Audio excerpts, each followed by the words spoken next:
Hey guys, today I want to do a season 1 of Demon Slayer review. But just before we get into the video for today, if you are enjoying the content that I'm putting out there, please do consider subscribing, turning on that notifications. It really helps us out.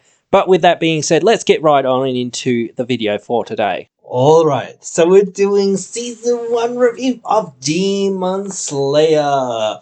I really like this series. I got into it couple months back, actually, a little bit late. And I know this review might be a bit late for some people again to kind of be getting into it because a lot of people have already seen it. But I don't want to give away too many spoilers for the series anyway, either for those people who haven't seen it. So we're going to be a bit light on the review, but we're going to go over the main story and some of the more major plot points, whatever, as well. So do be aware that we're going through some of that stuff. So if you don't want to be spoiled, do not continue listening. But anyway, guys, I really did like this anime. It's one of those, again, shonen anime. I really like shonen anime. I think, like, again, I said this, I think, in the last anime review. Like, shonen anime are the most popular anime over here in the West anyway, and I'm in Australia, so I consider that the West as well, because we've got a very heavy Western influence coming in on us, because we've got, a former British colony and all that sort of stuff, but, like, we're very close to Asia as well, so we get a lot of that sort of Asian influence as well, kind of a little bit, so, that really dominates our region, so, I always loved Japan. I really wish one day that I could go to Japan. But maybe that's a bit more of a discussion for another day. But it's a very Japanese feeling show because it is set in Taisho era Japan. It has a lot of references to that period and that era, which I think is very cool. I think very traditional in a sense in that way. The whole Demon Slayer, the whole the evil character or the main antagonist is basically Michael Jackson. It's like, oh, okay, what the heck is this for a moment? But like beyond that, I think like the show intensity is there and the character intensity is right there from the beginning. And like the demons, the upper six or whatever it is, the upper 10 and then the upper six or whatever it is, how powerful they all are and how powerful, you know, Master Muzan is supposedly to be, because he's, as powerful as all of them basically combined, because he's using so much of his blood to give them all the powers that they sort of have, and whatnot. Very, very like threatening.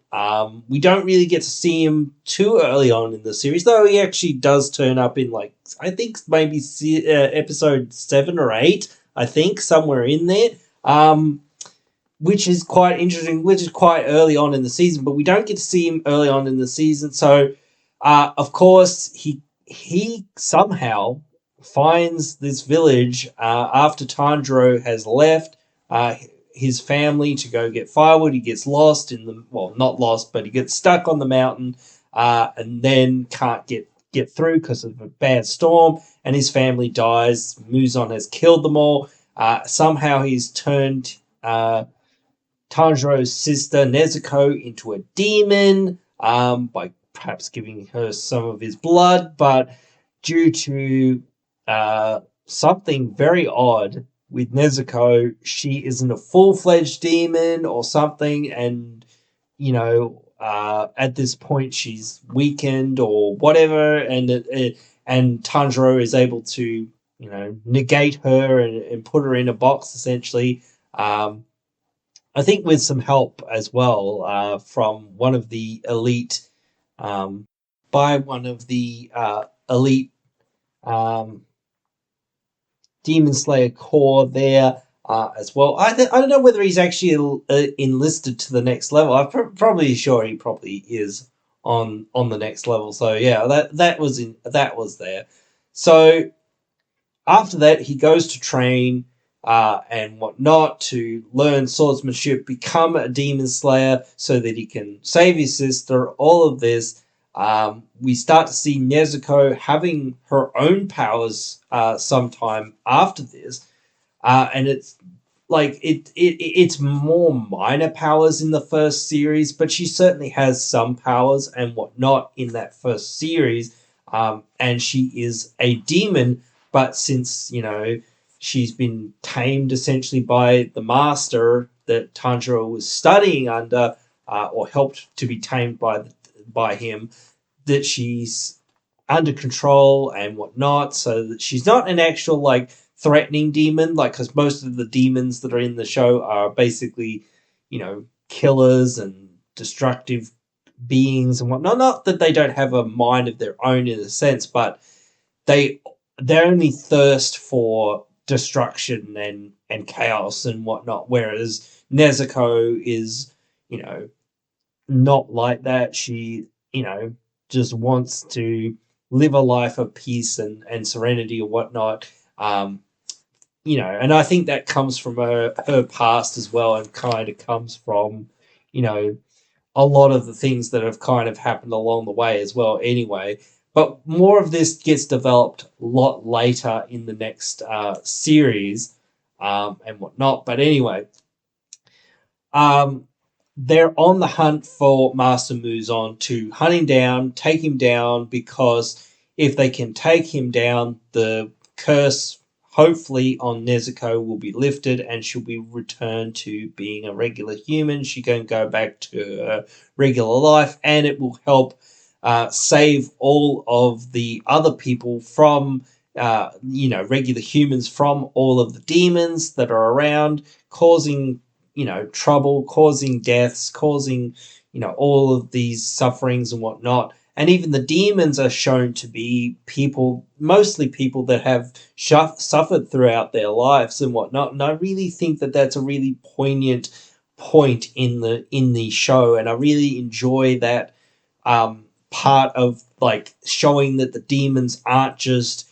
these inhuman monsters, even though that they are, to that extent, like they have that to them. But again, they had this tragic past and whatnot, and whatnot for the most part, most of them, and they have all their own unique stories, which really fleshes out the characters and the worlds and whatnot. I'm not going to go through too many of the fights, as I sort of said, and whatnot in this first season. I think the first season kind of does peter out pretty quickly for the most part, because it's sort of a very quick, 12 episodes to kind of do something with. Finally, Tanjiro getting into the Demon Slayer Corps, and, like he has to try to convince the other Demon Slayer Corps to accept that Nezuko, is a demon, but she won't hurt anyone, basically. And she never really does hurt any humans in the first couple series. So, and I haven't watched anything else. So, yeah, like if somebody wants to correct me on that in like season 10 or whatever that's written in the manga, apparently, or whatever, you can do so if you really want to. But hey, I'm just talking about the first couple seasons here, bro. And like any damage that she does do to perhaps somebody in like the second season is more accidental than anything else. Or in that first season where she actually does attack Tanjiro, a little bit is more accidental, and because, hey, well, she's just been turned into a demon and she doesn't have full control yet, and all of that sort of stuff. And like in season 2, she doesn't have full control and whatnot yet as either of her demon powers or whatnot, because this is her full realized demon powers or whatever, mostly for the most part. And yeah, she doesn't have full control of them yet. So yeah, that is that. But anyway, like I won't go too far deep into that, because that is more of a discussion for a season 2 review. But I do want to discuss it, perhaps, if you guys really want to see it. I want to do a couple more reviews here and there and whatnot, and that sort of thing, so that I get more content out there and see what you guys like, because I really want to find the sort of stuff that you guys want to see, whether you want to see meme reviews or whatever. You can let me know all that kind of stuff as well down there in the comments. But we'll get back to the season review. Actually, we're almost going to wrap it up here. But anyway, I just want to give my last kind of thoughts on the series. As I sort of said, it's not for everyone. I know it's one of those shonen animes, and again, it's the same sort of protagonist antagonist situation of trial of, you know, them going through all of these hardships to try to get to the, you know, conclusion and whatnot. And I know that's kind of like a very tropey sort of thing, and some people don't really like that. I know some people don't really like the series, but overall, I would recommend it to anyone and everyone for the most part. But again, it is a very violent anime, being a shonen anime in that regard.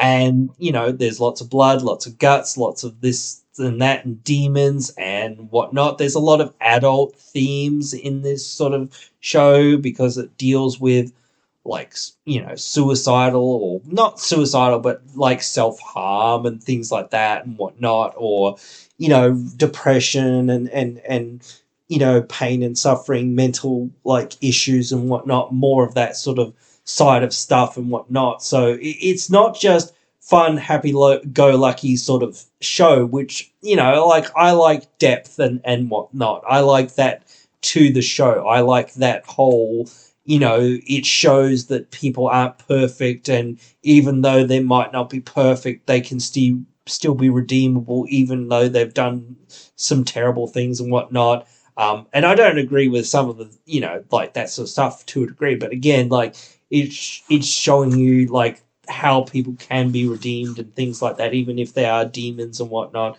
You know, they were just misled and whatnot, and, you know, they were told, you know, all these fanciful things and whatnot, and led to believe them, you know, like it wasn't really their fault and whatnot, and things like that. So that poignancy and that, you know, semi tragedy in there of the characters and whatnot, you know, really emphasizes that, you know, three-dimensional part of the show, and that's really, as I sort of said, really what I like about the show. I know it's not for everyone, again, sort of thing, but, you know, that again, it's one of those shows that I really like. And if you're mature enough to handle the violence, and even like I said, there's some people that are in their, you know, 40s or 50s or whatever, that wouldn't be, in a sense, not mature enough, but not into grotesque-ish sort of thing, or not into the blood and guts of sort of things like this. I wouldn't recommend this to my mum or whatnot, because I don't think she'd like it.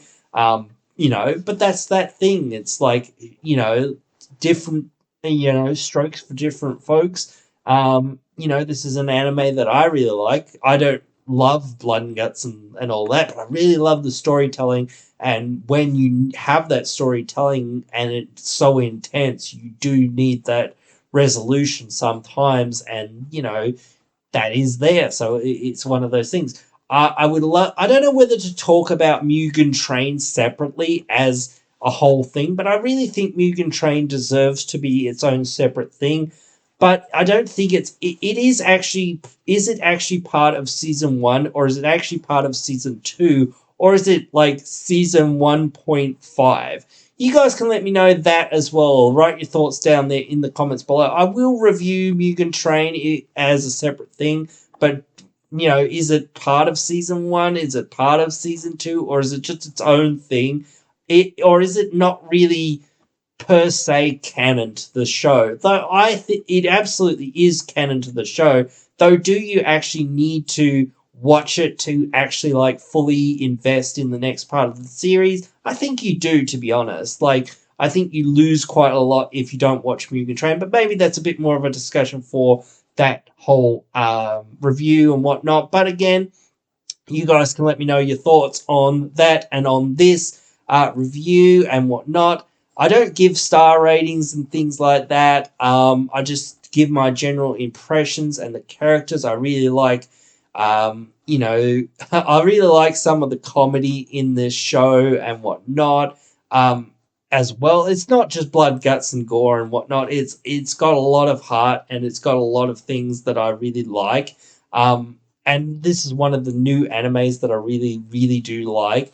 Or it's fairly new, at least. Anyway, it's two seasons, 3-ish in, whatever. Well, 2 and a movie, and whatnot. But anyway, it's very, very, very good in my opinion, and I really enjoy it. If you guys enjoy it and you want to see me do more of these reviews, hey, As I said, let me know your thoughts down there in the comments. I really love interacting with you guys, so I will respond to any and all comments talking about anime, gaming, whatever, all of the geeky things that we love here on the channel. But if I don't see you down there in those comments, I'll see you in the next one.